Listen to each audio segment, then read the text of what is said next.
La cruz y su sombra, capítulo 8. Cristo nuestro sumo sacerdote. El Salvador tiene muchos títulos, porque Él, cuando alcanzó por herencia más excelente nombre, Hebreos capítulo 1, versículo 4, que toda la hueste angelical del cielo. De los muchos títulos que se le ha conferido, no hay ninguno más apreciado para la humanidad que Cordero de Dios. Juan capítulo 1, versículo 29 y versículo 36. Y sumo sacerdote por virtud de estos dos cargos. Él levanta a la pobre humanidad caída hasta la altura donde ellos pueden compartir en su glorioso reino de gracia, aun mientras permanecen en medio de esta tierra maldecida por el pecado.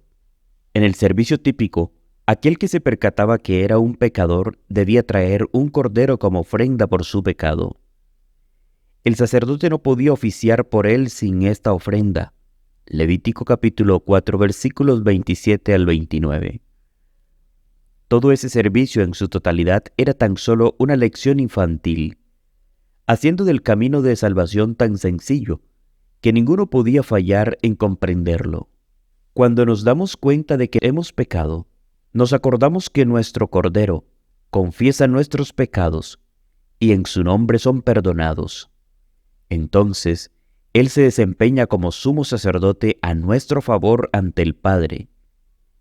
Él implora los méritos de su sangre y cubre nuestra vida manchada con pecado, con el manto inmaculado de su justicia, y nosotros nos presentamos delante del Padre, aceptos en el amado.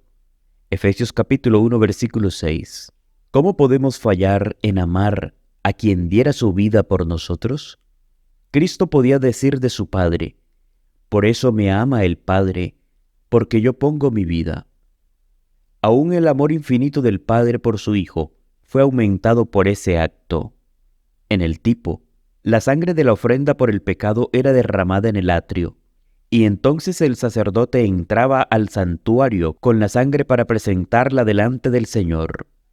Hebreos capítulo 9, versículo 12. El Salvador dio su vida, un sacrificio por el pecado aquí sobre la tierra, y al entrar Él al santuario celestial como sumo sacerdote, Él es llamado el precursor. Bajo ninguna circunstancia, excepto mientras Él entra dentro del velo del santuario celestial, ese nombre es aplicado al Salvador. Hebreos capítulo 6, versículos 19 y 20. En todas las formas monárquicas de gobierno, el precursor es un personaje familiar. En vistoso uniforme, con plumajes ondeantes, él va montado delante y anuncia el acercamiento del carruaje real, mientras que siempre es saludado con gozo por la muchedumbre expectante. Él, sin embargo, no es el centro de atención. Los ojos de la muchedumbre no lo siguen mientras él pasa, pero son guiados por el camino de donde llegó para poder tener la primera vislumbre del personaje real de quien él es precursor. De las muchas condescendencia de parte de nuestro bienaventurado Maestro, este es uno de los mayores. Cuando él entró al cielo, como un poderoso conquistador sobre la muerte y la tumba, ante toda la hueste celestial y los representantes de otros mundos, él entró como un precursor por nosotros. Él presentó al manojo de gavilla aquellos traídos de sus tumbas en ocasión de su resurrección como muestra de la raza por la que él había muerto para redimir. Efesios capítulo 4, versículo 8. Mateo capítulo 27, versículos 52 y 53. De esa manera, dirigiendo la atención de esa maravillosa asamblea hacia el camino por donde llegó, para observar por realeza, sí, por realeza hecha así por su preciosa sangre. Apocalipsis capítulo 1, versículo 6. Apocalipsis capítulo 5, versículo 10. Es tan solo una compañía de pobres, frágiles mortales, tambaleando por el camino y con frecuencia cayéndose por el trayecto, pero cuando ellos llegan a las puertas celestiales, entran herederos de Dios y coherederos con Cristo. Romanos capítulo 8, versículo 17. Significa mucho para nosotros que Cristo entrará dentro del velo como nuestro precursor, porque todo el cielo está observando a la iglesia de Dios sobre la tierra. Cuando tentado por el enemigo para dudar del amor y cuidado de Dios, acuérdese que por cuenta del gran sacrificio hecho, usted es tan querido por el Padre que aquel que os toca a la niña de sus ojos. Zacarías capítulo 2, versículo 8. El cielo y la tierra están estrechamente unidos desde que Cristo entró tras el velo como nuestro precursor. La atención de cada ángel en gloria está centrada sobre aquellos luchando para seguir en las pisadas de Cristo. Primera de Pedro capítulo 2, versículo 21. ¿No son todos espíritus ministradores enviados para servicio a favor de los que serán herederos de la salvación? Hebreos capítulo 1, versículo 14. ¿Por qué habremos de vacilar por el camino y decepcionar a la hueste celestial que está observando, porque atravesamos el mismo camino que nuestro precursor cruzó como un poderoso conquistador sobre la muerte y la tumba? Pero nunca olvidemos que es un camino manchado de sangre, quien cuando le maldecían, no respondía con maldición, cuando padecía, no amenazaba, sino encomendaba la causa al que juzga justamente. Primera de Pedro capítulo 2, versículo 23. No podemos seguir en sus pisadas en nuestra propia fuerza.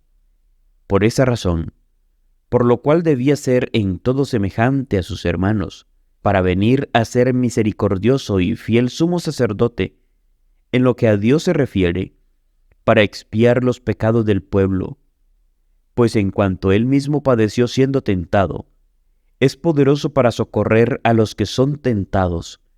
Por tanto, hermanos santos, participantes del llamamiento celestial, considerad al apóstol y sumo sacerdote de nuestra profesión, Cristo Jesús.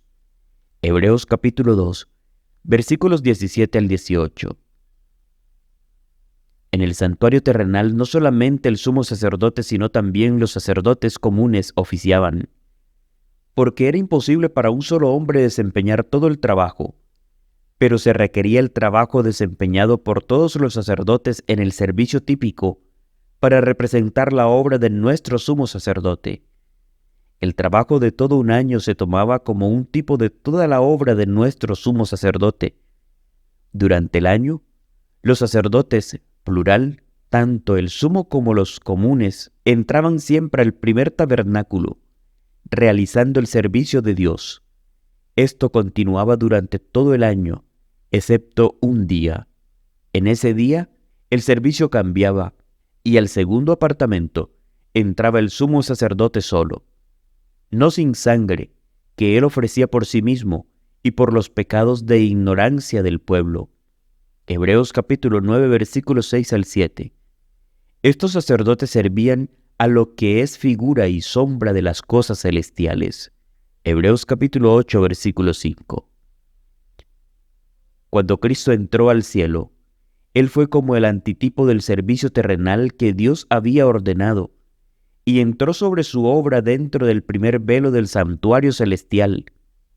Cuando la obra típica ordenada por Dios en el primer apartamento del santuario terrenal había encontrado por completo con su antitipo, Él pasó a través del segundo velo al glorioso apartamento del antitípico santo de los santos. Allí debe desempeñarse el maravilloso servicio que culminará con el borrado y destrucción total de los pecados de los justos, para nunca más ser recordado por la hueste redimida ni por Dios mismo. Cuando Cristo se para sobre el mar de vidrio y coloca las relucientes coronas sobre la cabeza de la compañía que ha viajado por el camino hecho sagrado por las pisadas de su precursor, aunque con paso vacilante y por medio de derramamiento de lágrimas, y quienes están vestidos con mantos blanqueados con la sangre del Cordero, Él verá la fatiga de su alma y estará satisfecho. Isaías capítulo 53, versículo 11. Él se regocijará sobre ellos con cánticos, y todo el cielo sonará con melodía, mientras los ángeles, que sirvieron bajo su comandante en la obra de salvar almas, se unen en el canto. Sofonías capítulo 3, versículo 17. Al que está sentado en el trono y al Cordero, sea la alabanza, la honra, la gloria y el poder, por los siglos de los siglos. Apocalipsis capítulo 5, versículo 13.